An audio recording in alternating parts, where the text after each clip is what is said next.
ìjà ń bẹ nínú ilé tó pọ̀ rẹpẹtẹ láàrin ẹ̀ náà lẹ tún wá náwó sẹ́sìn àwọn kírísítẹ́nì ẹ̀ náwó sẹ́sìn àwọn ṣẹbọ ẹ̀ wá ní wọ́n ṣe dákòjọ lórí Islam ẹ̀ wá ń pariwo wọ́n sí péèjì oríṣiríṣi yà nàbì sallallahu alaihi wasallam kò sí mùsùlùmí tí ò rí tómi jẹ́ òní bọ́ lójú ẹ̀ àwọn tí wọ́n sì dá wàhálà yìí sílẹ̀ wọ́n sinmi wọ́n tó ń dá mi ilẹ̀ lọ́wọ́lọ́wọ́ ẹ wo bí wọ́n ṣe ń yẹ̀yẹ́ Allah ọba tó dá yé àtọ̀run alọ́lọ́run ti sọ pé ń kálukú lẹ́sìn rẹ̀ ọmọ jọ lójú kí ló dé tẹ́ ẹ̀ fi wọ́n lẹ̀ lórí ẹ̀sìn wọn ṣé dandan ni kẹ́ ẹ̀ tọwọ́ bẹ̀ sìn wọn ni mélòó reformation mélòó lẹ tí ìṣetán ní Islam kẹ́ẹ̀kan tó tọ́jú bọ́ta lọ́dọ̀ tí ẹ̀yin gbàgbọ́ pé ntọ́ba ti jẹ́ Quran is automatic for everybody must follow kí ló ti dé bíbélì yẹn ṣe dandan fún mi bóò ni Quran tèmi ó sì ṣe dandan fún Quran tèmi ló jẹ́ dandan fún mi Ifá àti ẹ̀ jẹ́ dandan fún tí n bá fẹ́ pè sínú ẹ̀sìn mi Quran ni ud'u ila sabili rabbika bil hikmati wal maw'izatil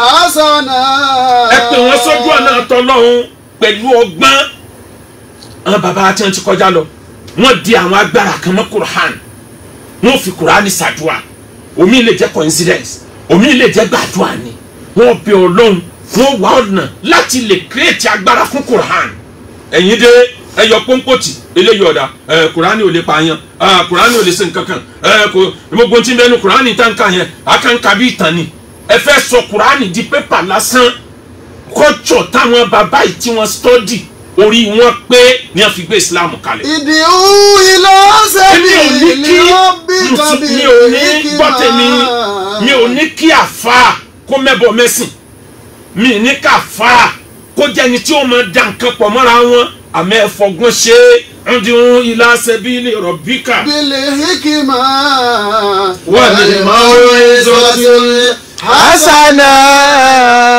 méjì la fẹ́ lò láyé ayé tá ń bẹ́ẹ̀ yìí ọ̀kan ni alikiyama ọ̀kan ni ẹ̀jẹ̀ agbádùn ayé lọ́nà tó gbàgbá ṣẹ̀rí àmú ẹ má jà sọ̀rọ̀ wa nù fìtínà ayé ká tó kú láyé torí kò sẹ́ni tọ́mọ̀ bó wọn wà ní Jánnà bó wọn wọ̀ náà. Allah.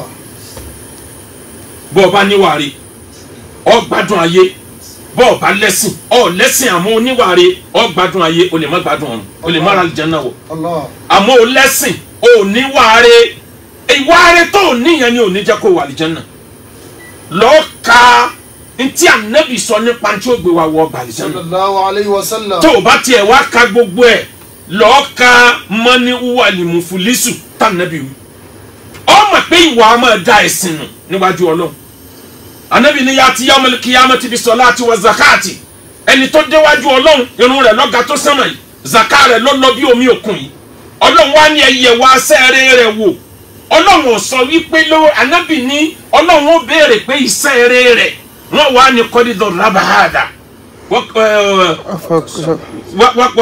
wakadaba dama ada wakọtana ada òun ló pa ilé yìí ìwà nìyẹn kì í ṣẹ̀sìn òun ló lu eléyìí ní jìbìtì ìwà nu kì í ṣẹ̀sìn òun ló sọ ilé yìí lọ parọ́ zinama tílé ọkọ fi bọ́mọ lọ́wọ́ ìwà nìyẹn kì í ṣẹ̀sìn Ànábì wá ní àwọn ìwà yẹn ni wọ́n fi wá tú gbogbo ẹ̀sìn tó ṣe wò wọ́n wá da gbogbo ẹ̀sìn yẹn nù kò tún wá ní ẹ̀sìn mi nílẹ̀ tí ó fi san gbèsè mọ́ wọ́n máa wá lọ kó nínú ẹ̀ṣẹ̀ ẹni tó ṣàbùrú fún ọ̀tún àkọlé lórí kí wọ́n láǹfààní ẹ̀sìn tó ranjú mọ́ kankan tó níwà.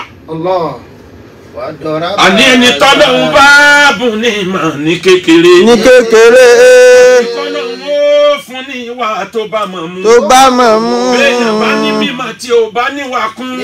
gbogbo ayé ni ó kọ́ tìra rẹ̀ tí ẹnìkan ò sì ní iná tìra síkàtà mọ́. ṣebí wà lọ́lọ́hún fún Muhammad tẹjọga. ní fasa kóta òkò ìwà làǹbùkátà lára. ìwà làbùkátà lára ẹ̀ ìwà làbùkátà lára ẹ̀ o. ìwà làbùkátà lára ẹ̀ ìwà làbùkátà lára ẹ̀. ó máa ń fi ogun kan lẹ̀ bákan jà ní. Ànábì rí i pé wọ́n ń win ní mùsùlùmí lógun Uhud kò tí ì rí létò tán wọ́n tún gbé ogun míì bọ̀ Ànábì ní àní lọ jagun ẹja tó lé wa ná ẹgbẹ́ kòtò yípo olú Mẹdínà pé ẹnìkan kan ò lè wọ̀ bẹ̀ àwa náà sì ní jáde. sallallahu alayhi wa sallam. ẹ̀yin banú lé jẹ́ gbogbo àfáà lẹ ṣépè fún, gbogbo àfáà lẹ yẹ̀yẹ́, gbogbo ẹni tí ń kírun lẹ sọ lẹ́lẹ́bọ. Àwa mùsùlùmí gan à ń bára wa jà lọ́tùn lósì. Láàrin pa ń bára wa jà, ẹ nawọ́ sáwọn kírísítẹ́nì níta, ẹ nawọ́ sáwọn ọ̀sẹ̀bọ níta. Ìjà ń bẹ nínú ilé, ìjà ń bẹ níta. Bó lórúkọ ìsìláàmù ṣe ní bàjẹ́, onílé gíláàsì ìsìláàmù bó lẹ ṣe ní fòkòfò. Ẹ bá tiẹ̀ ní sùúrù kẹ́yìnjú tààrin ara wa nù ilé náà. Bó tiẹ̀ jẹ́ pé ìjà tí ó lè parí nìyẹn náà. Torí ẹnìkan lòun ní kọ́kọ́rọ́ àlìjánnà lọ́wọ́ nínú wa. Ó ṣe lè jẹ́ pé wọ́n lọ́lọ́run fún kọ́kọ́rọ́ àlìjánnà. Ọlọ́run ò rí ẹ nílẹ̀ kó tó fi Kùránì rán nàbì. sallallahu alayhi wa sallam. À ń bára wa jà internal wrangling. Ìjà ń bẹ nínú ilé tọ́pọ̀ rẹpẹtẹ. Láàrin ẹ̀ náà lẹ tún wá nawọ́ sẹ́sìn àwọn kírísítẹ́nì. Ẹ nawọ́ sẹ́sìn àwọn ìṣẹbọ. Ẹ wá ní wọ́n ṣe dákòjọ lórí Islam. Ẹ wá ń pariwo wọn sí péèjì oríṣiríṣi. Wọ́n máa ń lọ́dọ̀ àwọn ọmọ ta ẹ̀jẹ̀ ń lò bẹ́ẹ̀ tàbí lọ́dọ̀ apá kan olóṣèlú. Wọ́n máa ń pè kan ní jẹ́kómọ̀. Wọ́n máa ń pè kan ní spoiler. Wọ́n máa ń pè kan ní battle to finish. Jẹ́kámọ̀ ni wọ́n ṣe fún yín. Ẹ jẹ́ ó dámọ̀ tí Wasiu Ayinde bá ń kọrin gbà mí yóò ní jẹ́kómọ̀ ó ní tó bá dé. Jẹ́kómọ̀ ni wọ́n ṣe fún yín yẹn, wọ́n ti ṣe spoiler. Allah. Ẹ jẹ́ ká mọ̀ páwa náà burú ní nǹkan ṣe fún yín yẹn. Ẹ wo bí ẹ ṣe ń yẹ̀yẹ́ ànábì sallallahu alaihi wasallam. Kò sí mùsùlùmí tí ò rí tómi jẹ́ òní bọ́ lójú ẹ̀. Àwọn tí wọ́n sì dá wàhálà yìí sílẹ̀ wọn sinmi wọ́n tó ń dá mi ilẹ̀ lọ́wọ́lọ́wọ́. Ẹ wo bí ẹ ṣe ń yẹ̀yẹ́ Allah ọba tó dá yé àtọ̀run. Alọ́lọ́run ti sọ pé ń kálukú lẹ̀sìn rẹ̀ ọmọ ìjọ lójú. Kí ló dé tẹ́ fi wọ́n lẹ̀ lórí ẹ̀sìn wọn? Ṣé dandan ni kẹ́ ẹ tọwọ́ bẹ̀sìn wọn ni? Mélòó information mélòó lẹ tí ìṣetán ní Islam kẹ́ẹ̀kan tó tọ́jú bọ́ta? Allah. Likulli shay'in idha ma tamanu kisanu. Fala yudama bitibili aishu insana. Iyali umuru kama shadi tawadualu ma sharrau zamanu saati wasimanu ma sharrau zamanu saati wasimanu. Ẹjẹ́ níwèé tàn ká máa kọ sílẹ̀. Gbogbo ẹni ó fẹ́ fọ́ ìsìláàmù ilẹ̀ Yorùbá lójú tó fẹ́ bayé jẹ́. Ẹjọ́ kọ́ wọ́n wà nù tán ẹ̀mẹ́jẹ̀ kan sálọ. Ọgbọ́n làwọn bàbá wa fi introduce Islam. Ọgbọ́n ni wọ́n fi maintain ẹ̀. Ẹ mọ̀ wípé failure orí burúkú bí èrùpẹ̀ ni kì í fẹ́ kú lára èèyàn. Borí burúkú bá wọ ayé èèyàn kì í fẹ́ lọ. Àṣeyọrí success bí atẹ́gùn ni. Ìfẹ́ kú anytime ni. Ability láti maintain àṣeyọrí ni wọ́n fi mọ̀ léèyàn. Wisdom wo lẹni tẹ́ fi maintain kí Islam ó tún gbilẹ̀ ju bó ṣe gbalẹ̀ lọ. Likulli shay'in. Ẹ̀yin kú olórí pé tó bá jẹ́ pé èèyàn mẹ́ta ní Islam rẹ̀ bá dúró déédéé èèyàn mẹ́ta ní ká pè ní mùsùlùmí ọba tó dá wa sọ́nù Qur'an ó ní thumma awratna al-kitaba alladhina istafayna min ibadina. Oríṣi mẹ́ta làwọn tí wọ́n máa ṣẹ̀sìn nígbẹ̀yìn ayé. Àwọn kan jálábòsí, àwọn kan jẹ́ ó ṣaburú díẹ̀ ó ṣe rere díẹ̀, àwọn kan ó dẹ̀ jẹ́ ní rere pátápátá. Kí ló dé tí wọ́n fẹ́ yọ méjì àkọ́kọ́ kó ń bẹ tó níkẹyìn yẹn nìkan ni wọ́n fẹ́? Ìwọ lọ dáyé ni àbọ̀ ọmọ Ọlọ́run jọ lọ́run tó dáyé àtọ̀run lọ. Ẹ jẹ́ àfi ọgbọ́n tó ayé ẹ̀wọ̀n tó ṣẹlẹ̀ ní Andalus ìgbéraga ńlọ́fà mùsùlùmí ní ìbámu kọ̀ǹtó ayé dò ní àárọ̀ yìí. Nínú àwọn dynasty tí Islam dá sílẹ̀ dynasty tí ń lọ sí bíi 11 empire tí Islam dá sílẹ̀ tí ń lọ sí bíi 7 dynasty lè tó ìjọba tó jẹ́ pé ọmọ bàbá ń lọ ọmọ ń jogún ẹ̀ ọmọ ń jogún ẹ̀ empire lélẹ́yìí tó kó oríṣiríṣi ọba àti oríṣiríṣi ìlú pọ̀ gbogbo ẹ̀ lọ́lọ́run jogún fún Islam. Nígbà tí wọ́n kó ti Kọ́dọ́fà jọ ìgbà tí wọ́n kó ti Baghdad jọ ìjọba Àbàsí Christian jókòó àwọn Júù jókòó mùsùlùmí jókòó wọ́n jọ dá ọpọlọ jọ ni pé a fẹ́ kí ìlú yìí ó great ìgbàlú great tán ìgbéraga dé empire fọ́. Ó bọ́ sórí Andalusi bó ṣe rí náà nìyẹn Andalusi ló ti bẹ̀rẹ̀ majority science and technology ayé òde òní Andalusi ló ti bẹ̀rẹ̀ ẹ wọ́n lọ Google ẹ̀ pé ibo ni bẹ̀rẹ̀ human civilization láyé. Ìgbà yẹn ló wà ní Iberian Peninsula tó wà lẹ́gbẹ̀ẹ́ Rome tó wà lẹ́gbẹ̀ẹ́ Spain. Mùsùlùmí ló pilẹ̀ civilization majority tó jẹ́ mọ́ biology geography astronaut chemistry mathematics mùsùlùmí ló bẹ̀rẹ̀ rẹ̀ ní Andalus.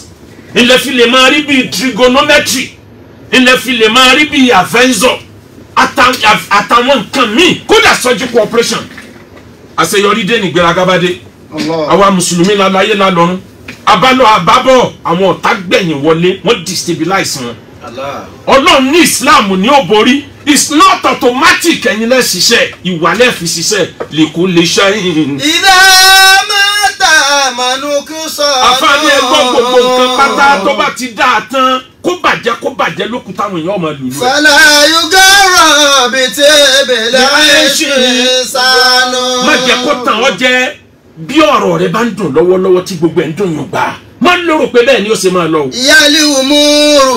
orí ọ̀rọ̀ ayé bó ṣe ń yẹ.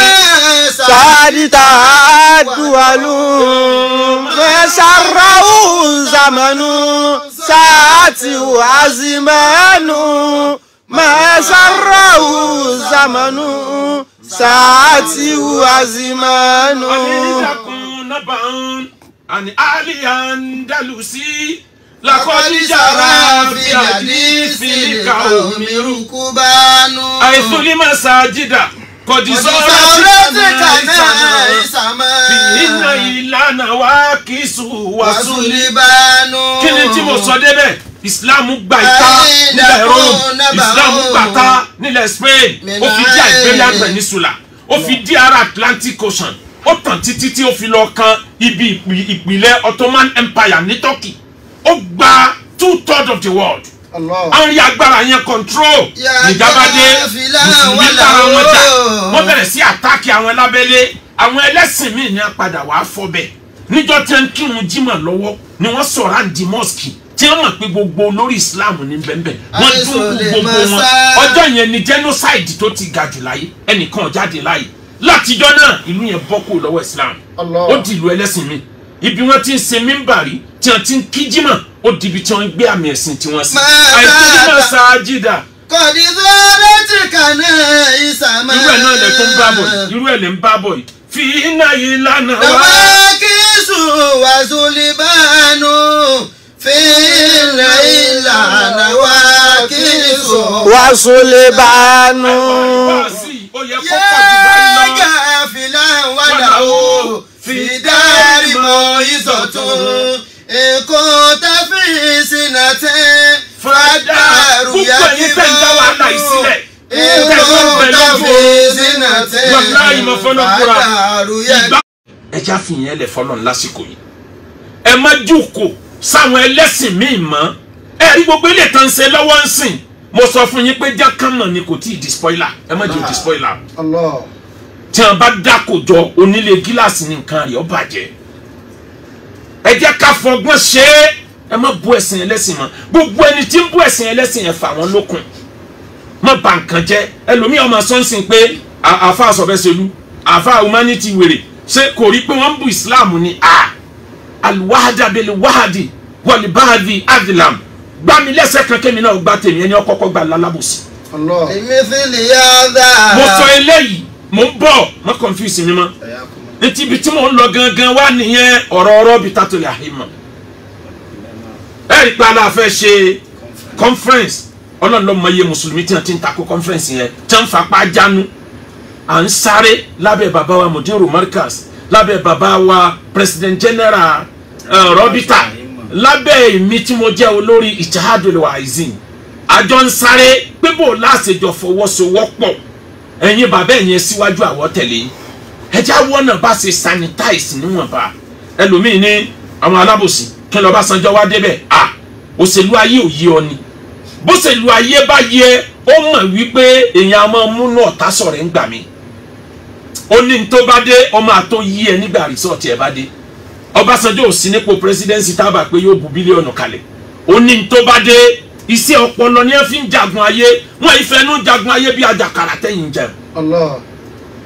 orí baba mudiru markaz pé baba tọ́lọ̀ ń ṣe ní chairman gbogbo program yẹn baba wakilu muslimin gbogbo ilẹ̀ Yorùbá baba ṣúgà lẹ́gbàá àwọn tó rí wọn pé nù àwọn tínú mi dùn pé mo bá tó pọ̀ láyé àfàdù hàk àwọn tínú mi dùn pé mo bá tó pọ̀ láyé hanto nǹkan yìí kó létò ẹ̀jẹ̀ ń yẹ gini díẹ̀ nínú gbogbo ọba ilẹ̀ Yorùbá ẹ lọ wádìí ìtàn bàbá wa Àwùjalẹ̀ contribution wọn sínú Islam àwọn tó ń lọ́jọ́ orí wọn pọ̀ jù tàlá wàá fi so lórí wa tí ìbá sàmànà olórí nílà àwọn ọba mùsùlùmí ni o àtàwọn nǹkan míì ta plan fún program yẹn tó máa bẹ̀rẹ̀ ní Ìjẹ̀bú Òde ní Monday, Tuesday, Wednesday.